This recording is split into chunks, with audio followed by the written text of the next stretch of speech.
back All-Star JD Martinez. We'll get started with Pete on your left, JD.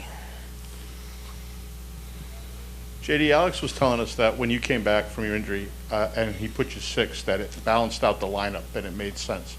Does it make sense to you? Does it feel good? You know, does the lineup feel better like in the way it is now? I mean, he did it at the time because I kind of told him, I said, I don't know what's going to happen with my ankle. Like, I don't want to tell you, put me in, and then all of a sudden, I don't know if I could go, you know, because you can't replicate swinging the bat at a 98-mile-an-hour fastball until you go into a game. So I think he kind of, you know, he's like, all right. I'm like, but my fear was, you know, not being able to do it and then leaving Devers and, you know, either Bogey or Devers out to dry. So I told him that, and he's like, all right, let me think about it, this and that. So he's like, all right, this is what we're going to do. We're going to put Doogie before you and then, you know, put you 6. I said, that's fine. So whatever, I don't care. So and then we went out and put up 14 runs. So then he's like, well, I guess I got to run this one back. So then we went out, we put up more runs, so he's kind of been doing it. And honestly, I think it's better.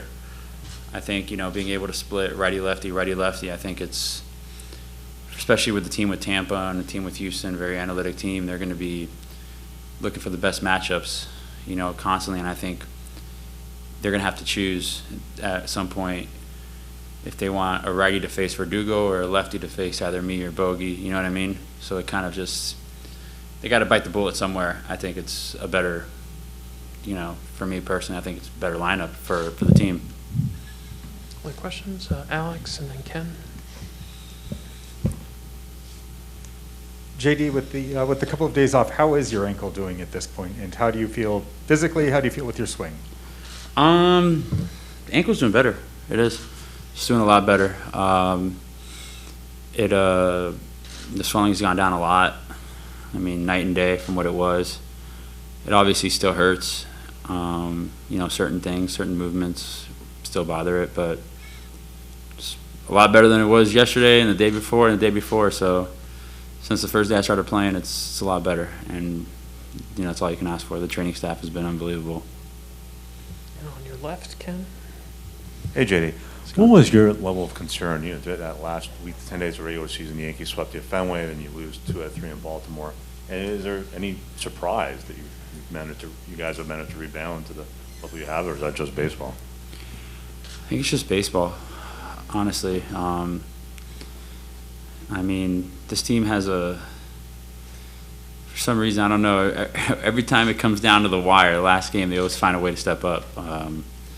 So, I mean, you know, we got swept early on in the year by Baltimore, and then we turn around and sweep Tampa, you know, so it's just ball. You never know. I mean, this game's crazy. We have a good enough lineup and a good enough team all around, I feel like, where we can go out there and compete with anyone.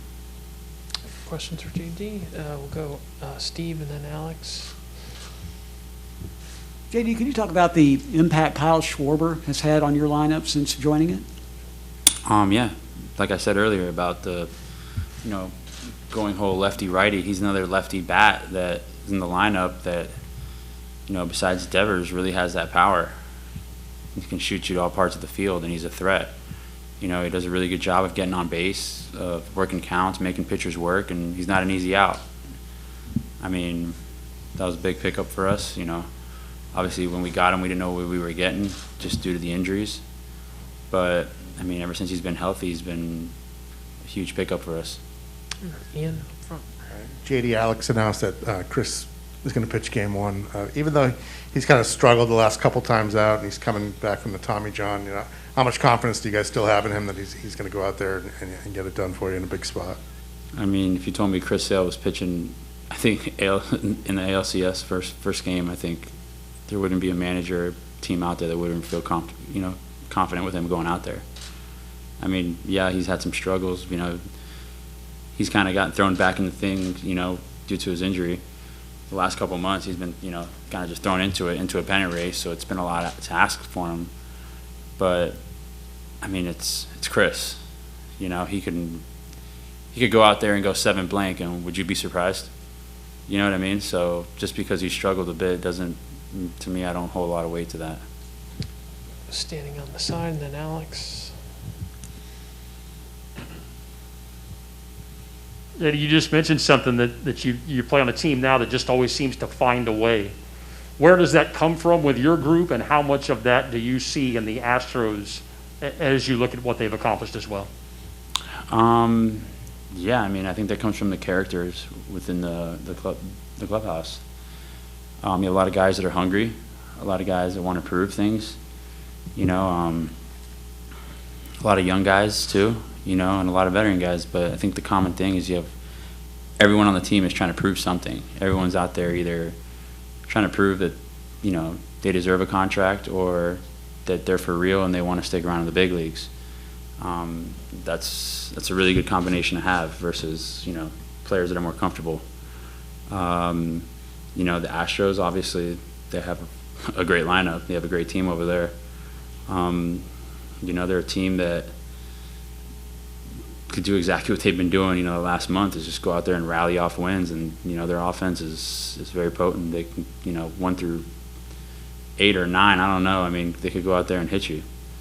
And that's going to be a tough challenge for us, but I think our lineup's pretty good too. So it should be an interesting battle between us.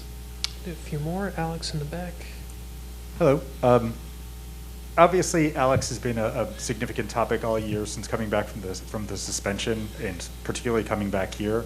How have you seen him handling the issue of what happened with the Astros in 2017 throughout the year, and and how do you guys as players, how have you seen him? How have you viewed the way that he's handled this season? He's been the same Alex for me. I mean, when he came here in 2018. I would have never known about the 2017 thing. I didn't, because never once did he ever even talk or pressure us into doing any of that stuff or anything. So to me, it's the same Alex. When I heard that stuff, it kind of caught me off guard, just as it caught everybody off guard. But it is what it is, and he's kind of paid the price for it. I think he's demonstrated that. He's one of those things where he gets emotional about it. With his kids and his daughter and stuff. So, I mean, I'm sure that hurts. And, for him to come out and be how he's been this year it's been amazing for us. Do a couple more. Pete, to your left, JD. JD, it's been a while since you played here. Is there any, you get any motivation out of that? Is that something you even think about anymore? Or? No, I don't think about that anymore. No. I mean, it's always in there, but it's different core. You know what I mean? It's different than what it was before. But the motivation is still the same, It's the ALCS, it's a chance to go to the World Series. Right. I don't know if I can still be mad at it. I don't know if being mad at a team is more motivation than going to the World Series, So that's the motivation right now. Anything else for JD? All right, JD, thanks as always. Appreciate All right, it. thank you. Good luck in the ALCS. That concludes today's